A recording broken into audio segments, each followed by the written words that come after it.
I guess you're all familiar with the concept of Sobremesa in Mexico, where you just have a meal and you sit around the table for hours and hours just talking with each other and, jibber-jabbing, drinking beer, wine, whatever you have, mezcal, eating more food. And you've all enjoyed this delicious food by Esther, and I'm glad to hear that it satisfied all of you. So today, what I really want to do is I want to have an open discussion about community and art and how important it is to us. How you found this community, what you find in the community that represents who you are, and the experience of being in Mexico City, including the favorite art that you've seen and the differences in the different ways art is presented in Mexico. So we have Zona Maco, we have this kind of project, we have the alternative projects in the streets and things, So I'd like to just kind of open the conversation with talking more about community. We're going to go for about 30 minutes or so. So, it's an open conversation. The microphone is here in the middle, so if you're on the outsides, try to speak a little bit louder so that we can capture you too. Let's just do freeform. I'm really curious about your experiences in Mexico. Many of you are here for the first time. Some of you live here. Some are returning. So I'd love to hear about that. I guess we can start with our representative from Haiti, Stephen Baboon. That's you. Now you're from Haiti. That's you, girl. What can I say? I mean, this has been really great. I think the art is half of the experience. I think the community and meeting everybody is the most rewarding thing. I mean, you can hang a piece up, it's great, but having actual connections and really meeting the artists behind the work is really special. And now I value you guys' practice way more now that I know you personally. It's crazy because I was telling my mom the other day that I feel like I'm in Haiti. In another context, another alternative world. It's just the same everything. The hospitality, the way people cross the street, even everything, I found a kind of a spatial home here, even culture-wise. So my work, I'm honored that my work is in this space because it makes sense here. I'm very conscious about where I show my work. I don't like to show it in spaces that are oppressive or have history of oppression. A lot of white wall galleries in New York or all over the world. Now that people of color and their stories are a fad now or a trend now. But this space was wonderful and I felt welcome and loved and it's been cool. It's been cool and I'm gonna miss y'all, but this was wonderful. And last thing I wanna say is that I think I was so scared for a long time to show my work because it's in Creole and it's Haitian context. And I was like, no one's gonna understand this. I'm never gonna show it outside of Haitian context, but this is proof that art breaks boundaries and barriers and it connects, so that's pretty cool. And when I saw your piece, just the opening of the piece hit me really hard because I felt connected to that experience, even though I'm not in Haiti and you're talking about this experience in Haiti. I'm like, that's a universal experience. Yes. Feeling someone's hate come at you that. So I'm thrilled to have your work here. And you told me that your college professor said you would never show that work. Never. If you're watching this, college professor. That work would never be shown in a gallery. Well, there you go. Cool. Thanks. And so, you guys have all had the opportunity to see his work here too. Do you want to reflect a little bit on what it's like to have Stephen as a part of this too? It's very powerful. I watched the video probably 4 or 5 times now. Need to speak up. Oh, I watched Stephen's work, Louder. The performance 4 or 5 times now. Just sitting on the couch and watching, and it really just hits you right in the chest. And I was so sad I didn't get to see it live. Everything was going on. What happened? Is it over? Damn. But I too would like to echo what Stephen says about community and the artwork, and it's a whole experience. It's not just about being lucky enough to have your work up on a wall and shown, but it's the experience of being out on the street and walking and meeting all of you and taking a workshop that might really change the direction of your career. And just being open to experiences and people, it does break down a lot of boundaries and a lot of preconceived notions that have been perhaps imprinted on you, especially me growing up in the Midwest and some of the things that I experienced. I never thought I would be in Mexico City, ever. And here I am with just amazing artists, and all of you and your work.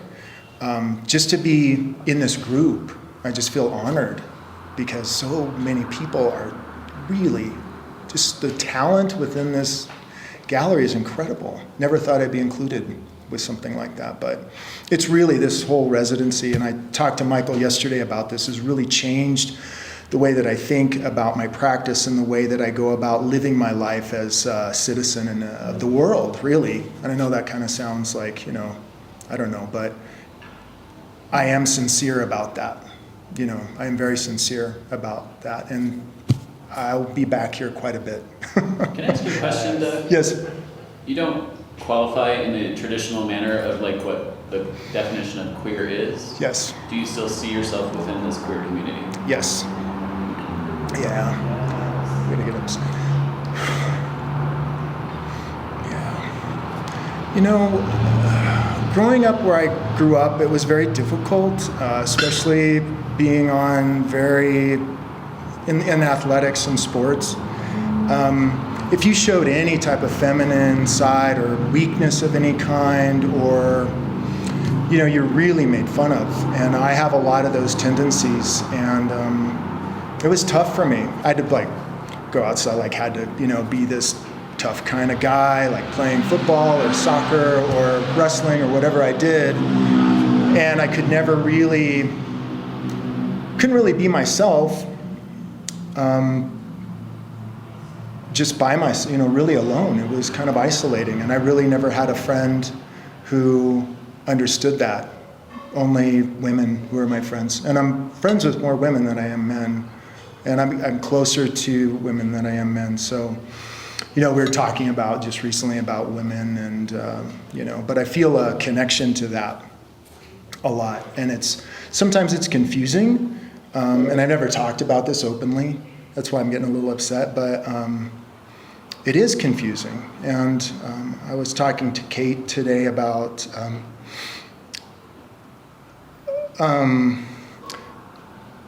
I read Keith Haring's autobiography, and it really helped me a lot to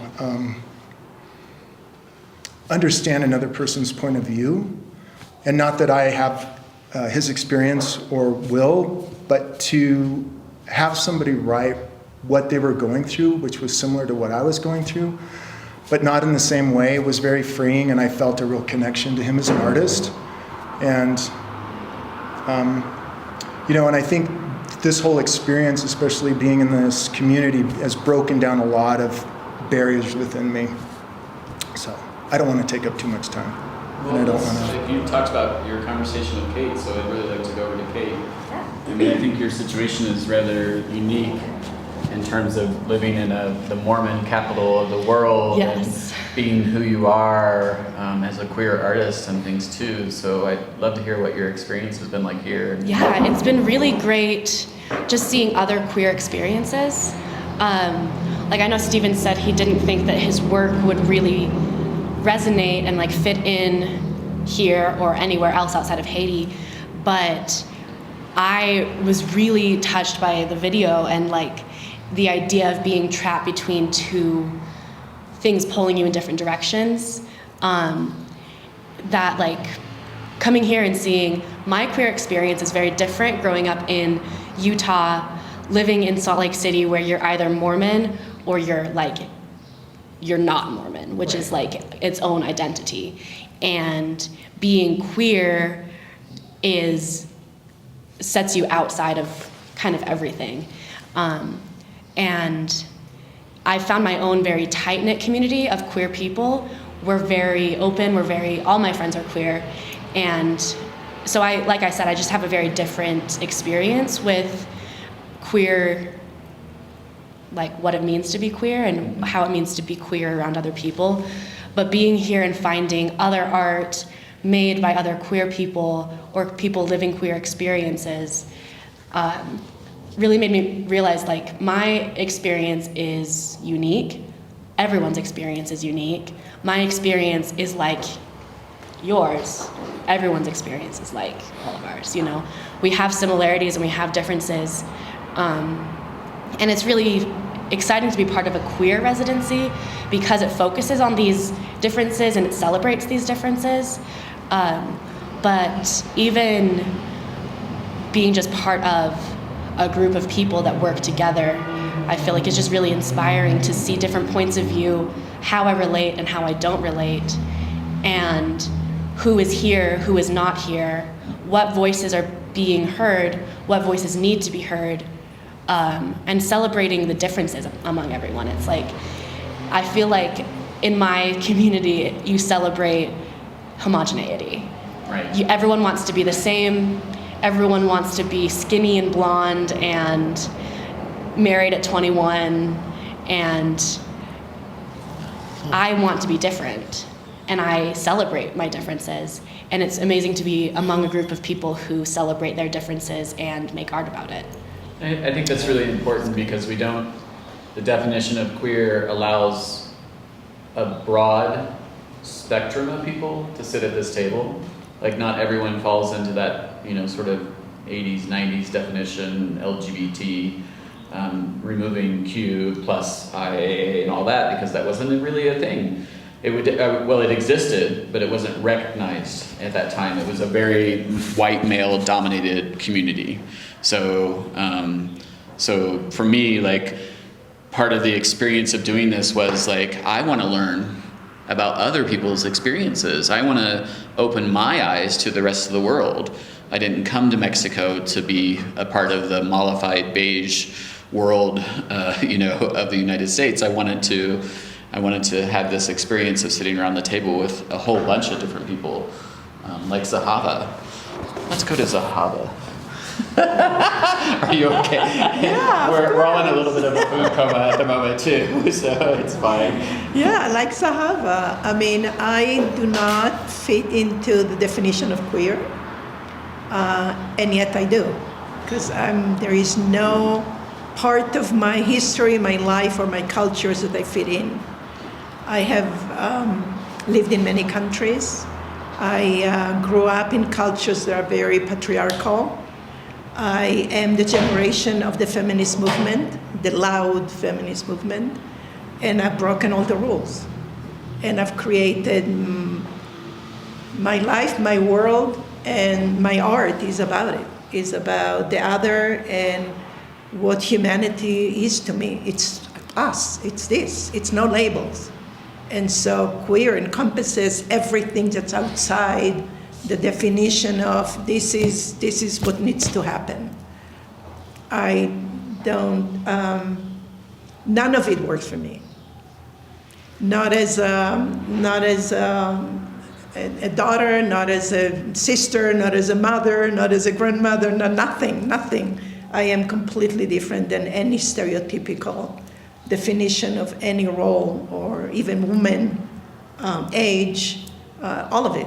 So, and sexuality too. So I think that we're sexual beings, and if right now I want to be with a man, it's great, but maybe tomorrow I'll be with a woman. You're here. So yeah, no labels, no straight lines anywhere. And being here is fantastic. So I connected with Micheal a year ago or so. Yeah, it's been a year. Because I was looking for community. I live in Mexico, a big part of the year. And COVID, has been isolating all of us. And then I found this community through Micheal, and it has been fantastic. The main thing I would say, Micheal and all that he does and how generously he supports us. But also, I've met so many fantastic artists from all over the world. And what I love is that, and different stages of the career too. It's just a diversity of everything. So that has been wonderful. Well, you've also been very generous in bringing people to the residency who have added their own special touches to our program as well. So I want to go over to Xuan, obviously, as I move the microphone across to you. So Xuan, I mean, she brought you to this community. I know, thank you. You know, I guess sitting here and thinking about the word queer, even with this trip, which has been such a mind-blowing experience for so many different reasons, I think that I'm queering the way I see the world because I doubt every statement that I make, right? So it's like we have these set of beliefs, we have ideas about how people are, what things mean, how things affect us.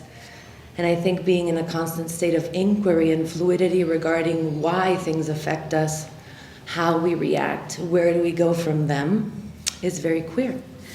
And it kind of makes me even understand further like why I work with water, you know, in this element of like fluidity, because the residency has been so expansive for me to learn about, you know, not only like meeting a bunch of amazing people, but to talk more about the work, to understand the work in a deeper way, and to be accountable, you know, every week to kind of show up. And then coming to Mexico City and bringing the work and understanding it even more so, understanding its frequency, I've learned that it's important to know for me, before I didn't know what I wanted. You know, I was kind of more like, okay, this is what I'm doing. I don't know what I need with it and where it needs to go, you know, or what I need it to mean. And now more and more so kind of being like, that intention needs to go that way. Oh, this intention needs to go this, and kind of like follow that curiosity and keep like flowing with it. And yeah, it's been uncomfortable at times. It's been really great other times. It's been overwhelming. It's been underwhelming. It's like the whole spectrum, but I think it's a beautiful way to get to know oneself deeper, and through that, you know, learn about others and see others in their own forms through time. So that's kind of been my waterness. Water. Waterness. I love the idea of discomfort and how it challenges us, because we spend so much time trying to remain comfortable in culture. Like culturally, at least in the United States, I feel like that's the primary goal, is to remain comfortable at all moments. And anytime we experience discomfort, we respond to it like in the Karen way or something, you know, or something like that. But the reality of it is the process of making artwork is about going through discomfort, because if you can't figure out how to use materials, if you can't get past the blockages inside of you, you don't get to the significance of what it is you're doing. So I'm going to go over to Alexandra, because materials are definitely one of your major things. And talk about discomfort. Yeah, and you've been with us for about a year too as well. So Yeah, I guess something that Doug said did resonate with me when he said, I'm going to come back, because I did come back. This is my second time of being in this space.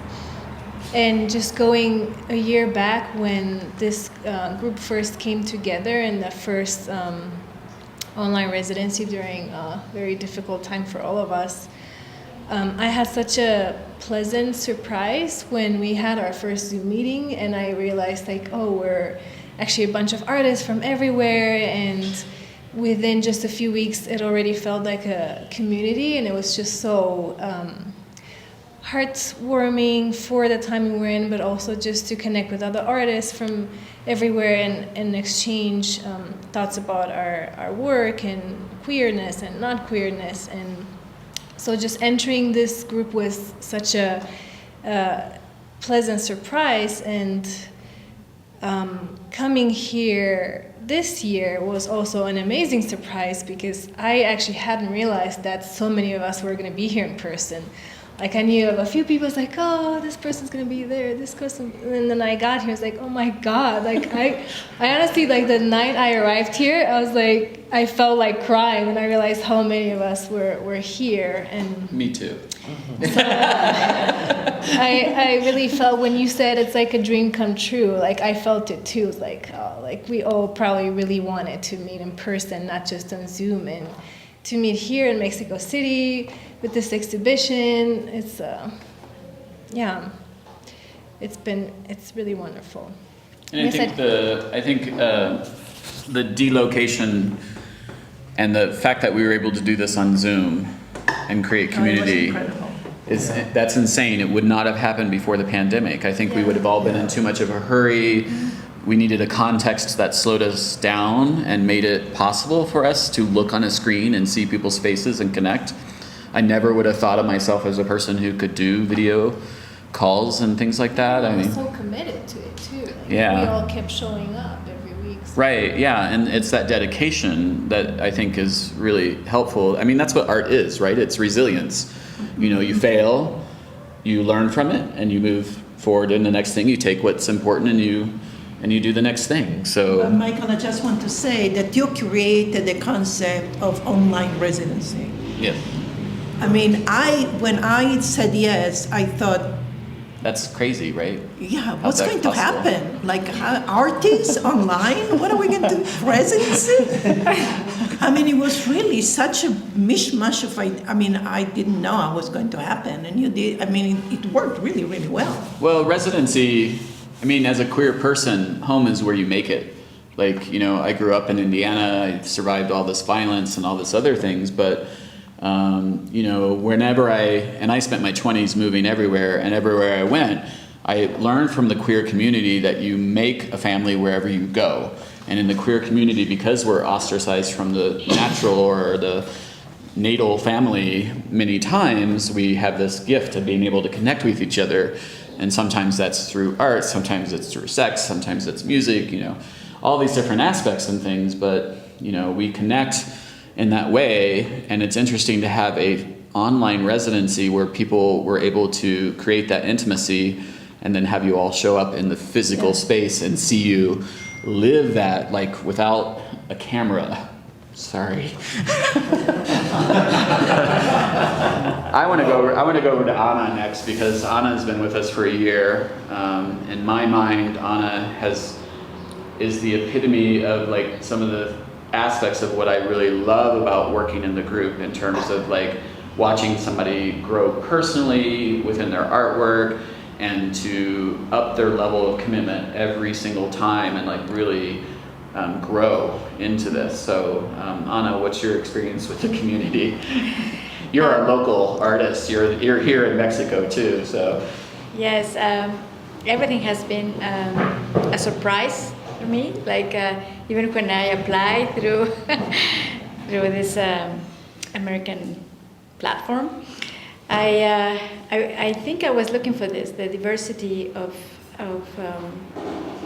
people, and just bring your mind into diversity. And I realized that when I was expressing myself or hearing somebody else express, it just grew up my curiosity, because you curated this selection of artists, and somehow I was looking for this connection, me being local and with all these amazing artists and work that they do is like so it just brought up a lot of curiosity. Here in Mexico, I feel that sometimes you feel like you know the person, and you are not so curious or so, because you think you know them, no? And with this experience, I just really learned to find what is the essential of every one of you and how we connect. And I think everyone was like this, trying to see what is the line between us that connects us. But I think it connects us with everybody in the world, not only to all of us, just between us. So it's this nucleus of work, I think it can be done in different parts of the world, and it's just really amazing how it comes everything together in a sort of magical way that brings curiosity from exterior people to see what's happening here. So it's great. Thank you. I love the idea of like everybody's bringing out this idea of like around the world and stuff, and the intention of putting MX on the end of the name was about identifying our location, but also about like making it possible that the model could be duplicated anywhere in the world. So like these are all seeds, you know. So it affects you, and then you get an opportunity in your community wherever you are to like go back and create something of your own within that too. So I'm gonna go over to Rodrigo, our Gestor Cultural, our cultural manager, who's been with us for a year, according to my Facebook memories. Didn't know what he was getting himself into when he showed up here. And I want to say last year at this time we were doing Fotografia 2021 and we were still in the midst of the pandemic. So a show had been mounted and there was nobody to see it. Working with Rodrigo has allowed us to become more and more visible. You know, participating in Zona Mako was really important, but it's the work that he's been doing behind the scenes to connect us with the government here in Mexico, with sponsors and Media. bringing new artists in, media, press. Like this has been very important because I'm stretched a little bit thin and that's not my talent at all. So without Rodrigo,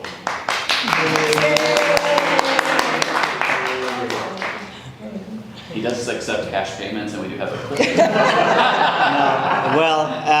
First of all, I want to thank you to everyone because you take the risk in all the meaning of the word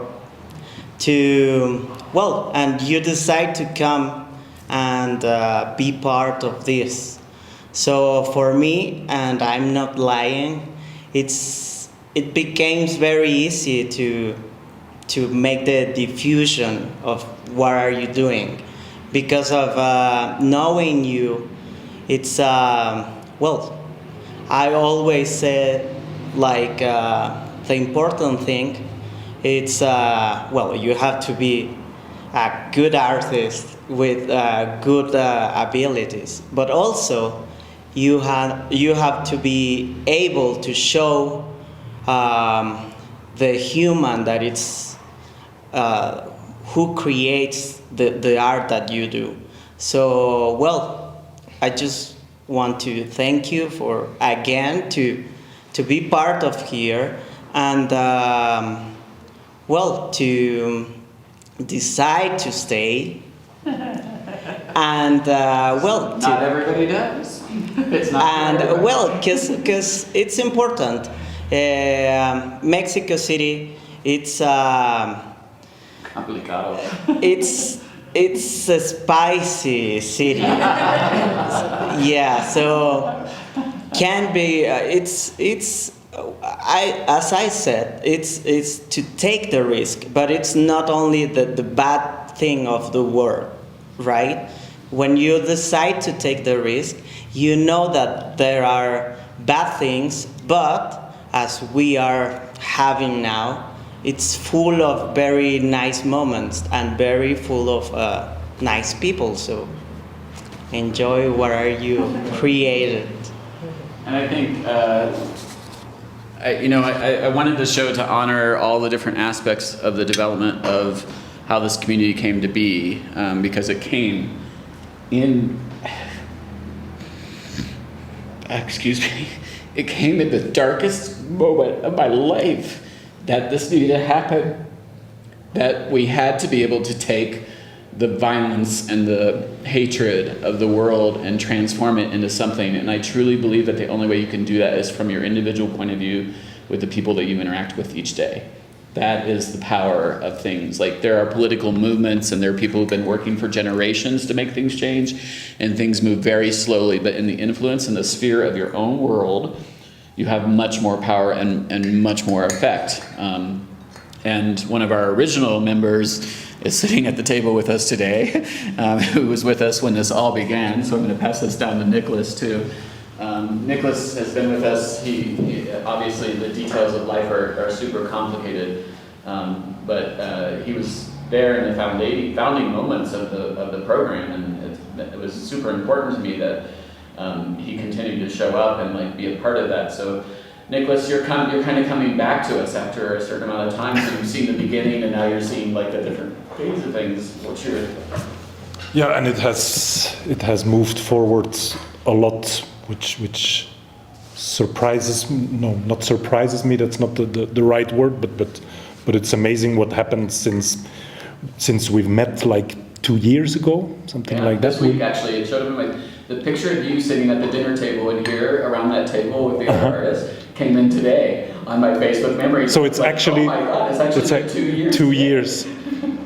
Yeah, and for me, I mean, I'm probably the only not queer in the strict kind of strict sense of the word, but on the other hand, I'm an artist, and that's kind of a queer situation, no?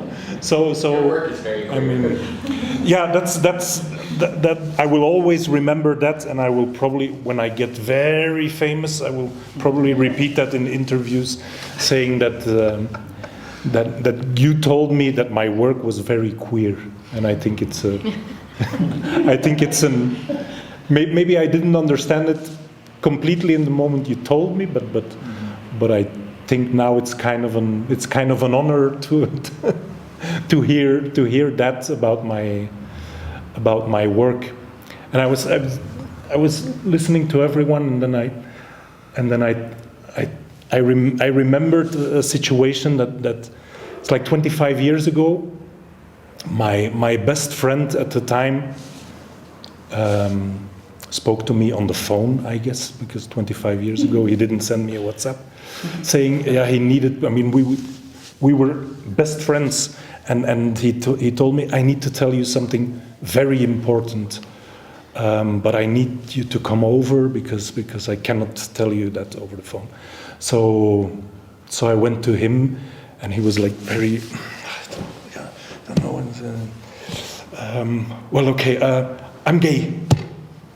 So the first thing I said to him was, and what was the important thing that you wanted to tell me? So I have been always very open-minded,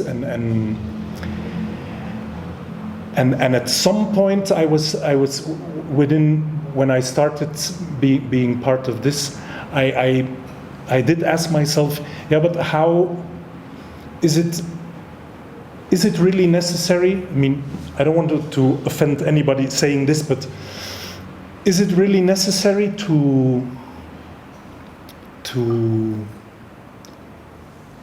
get out in the world saying, I am a queer artist? I mean, I understood now that, yes, I mean, it's a part of an identity, but on the other hand, I think every artist struggles, whether he's queer or not, struggles with how to tell his message, and it's anyway always a personal struggle. If you are a good artist, it's a personal struggle. If you make decoration, it's another thing. So but I've learned through the years that I mean, I personally didn't have the struggle with a struggle with sexuality or all. I mean, I always loved women, and I never had to think maybe. I mean, I never had that problem, let's say, but I did have a personal struggle in being an artist and being true to myself and looking what was the way to go. And when I entered the program, I mean, I was like in a sort of a writer's block, thinking, is this the right way? And there is no right way, I think, anyway. But well, that's the definition of queer. I mean, the things that you say, it doesn't need to be about sex or gender, or it could be about process. It could be about just being an outsider in the world. Yeah, and I think that tells you that you need to be a certain and way. anyway, as an artist, we are all outsiders. Exactly. Right. Anyway, because we all have a different vision about how things should be, and yeah, because you were talking about that you were thinking, oh, my work is never going to be shown outside Haiti, which, I mean, I'm showing my work here because I live here, and I think my work is very un-Mexican, or I mean, when I'm in a group show, I'm always like, oof, it looks very, very different to everything I see, because in the end, yeah, Mexico's art world is still a bit what most people know about Mexican artist Frida Kahlo, and that's about it, which I think is a great artist. I mean, she's far more better than people even realize, I think. And a woman. And a woman. That's very She's important. the definition of queer in her time. I mean, definitely. I mean, I love her work since I know it. But yeah, my point was, of course, your work is going to be shown all around the world because it's good work, and it's not about. I mean, I only knew a few days ago that you were from Haiti, but I don't see art from Haiti. I see good art, and that's what it's about. And it's not whether you are queer or straight or whatever.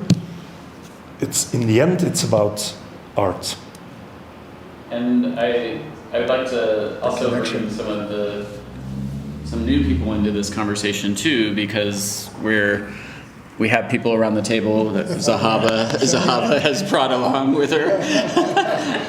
So we want to include everybody in that conversation too, because you guys you're arriving here. Some of you you're here for a second time. This is your first time here, Yes. and I think I'd really love to hear what it's like for you to enter into this community of people who, you know, we all know each other digitally and somewhat in person too, so you're coming into it from a different perspective. And I always say, I'm like, I want to know if you see yourself in this community. Do you see you in the community? So we'll go ahead and start with you, and then we'll come over to you. I definitely see myself in this community. It's been really wonderful and welcoming. This is my second time coming through this gallery in this space and meeting different artists. It's been really, really wonderful. I was sharing with Shelley and Sahaba yesterday that I'm from the United States. I'm from Kansas. So I've always grown up as an outsider. And my work has been with social justice and activism for decades. So I actually came to Mexico to actually get some rest. Very important. And some relief from the constant, they're not microaggressions, they're major traumas. And I was also telling my friends that I feel that I came to Mexico and found myself. There was so much in terms of the culture here and the community that I'm so familiar with. You know, growing up, not only as a Midwesterner, having moved to the South, but you know, having African ancestry, Indigenous, Native American ancestry. There's just so much here that I know. It's home. So this has just been really wonderful, and I know that you know, through these conversations and watching your work, it's also going to impact my work as a textile artist and designer, musician, dancer. Yeah, it's going to, you know, it will find its way into my work. So the resources are plentiful here, which is just amazing to me. The connections, I feel like I have a home here and a neighborhood. So, you know, it's been wonderful. we're very excited to have you here too. So Thank you. it's amazing. It's amazing how well I think when you put something out there into the world, it comes back to you. And so the way people find us is very organic, and that certainly is a definition of how you've come here too. What's your experience been like? How you? Well, this is my first trip to Mexico City, and welcome. and you know, I have never traveled to a lot of the cities in the world. I spent most of my life in Minnesota, and a good portion of recent years living in a rural area. And literally, I downloaded Uber while I'm here because there was no Uber to use. I just want to thank all of you for your beautiful spirit. I have witnessed such lovely connections between, you know, just watching the connections between the artists in this group and the generosity of spirit, and really opening my eyes to another part of the world that I've never been a part of. You know, when you live in rural Minnesota, this community is, if it's there, it's invisible. And it has not been a part of my life because mostly because of where I live. And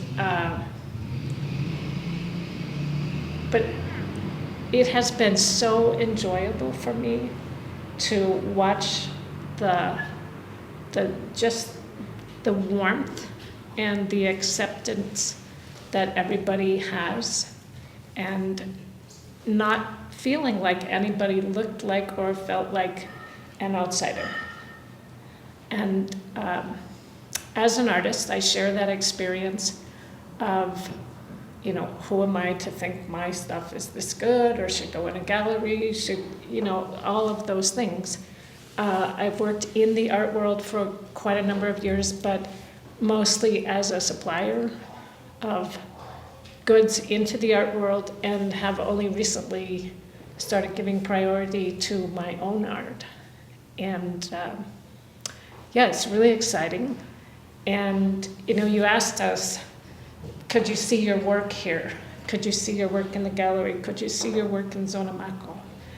And as we walked around yesterday, I thought, hell yeah, you know? Absolutely. My work is that good. And that's a real eye-opener for someone just, you know, really getting to the point in my life where my art is my priority. And being willing to let go of those things in the past that I feel like I should be doing. I should keep up with this, I should continue teaching, and it's like, no. I want to continue to make my art. I want to continue to find the people in my world that support that. And yeah, my connection is through Zahava. I live 2 doors down. I'm a part of the lovely Casa de Arte. And I just so appreciate the welcome here and the invitation to be a small part of your gathering. And after this, we're all getting in the bus and we're going to Chapala. Yay! Just sleep on your floor. Yay! Would love to have you. That would be so much fun just to do a caravan up to Chapala. Yeah. Well, the gallery is opening in like 10 minutes, so we won't be able to continue too much longer, but I think it's really important. I'm honored by I've said this before, I believe it truly, I'm honored in the trust that you give me to help bring these things together. People often will say, oh, you did such a wonderful job with this show and stuff, and I'm very taxed to take any credit for it, because the reality of it is that it really is a community. So it takes trust and honesty to do these kind of things. It doesn't come together without you. I've done shows that are disconnected from those things, and I'm not really interested in it. It feels very flat to me. I go to something like Zona Mako and I see lots of beautiful things, but I don't see the artist. I don't see the soul of what it means to create art. I know it's a market, you know, and it does a very good job of being a marketplace. But what I believe is that there's actual equality within the marketplace and the relationships of the artists to the curators and the galleries. And so you guys all represent that. There's like this, you know, agreement that we have with each other to treat each other equally and try to find ways to, you know, make sure that our art is accessible to the people around us and that the stories become the highlight of it. It's like, how do we educate other people why we make this art? And when you make your stories evident, it allows other people to believe that they can see themselves in the gallery, in Zona Mako, in their studio, in their home, outside of their binary relationships and expectations of the world. You can find yourself within art. So I appreciate all of you. Thank you, Michael.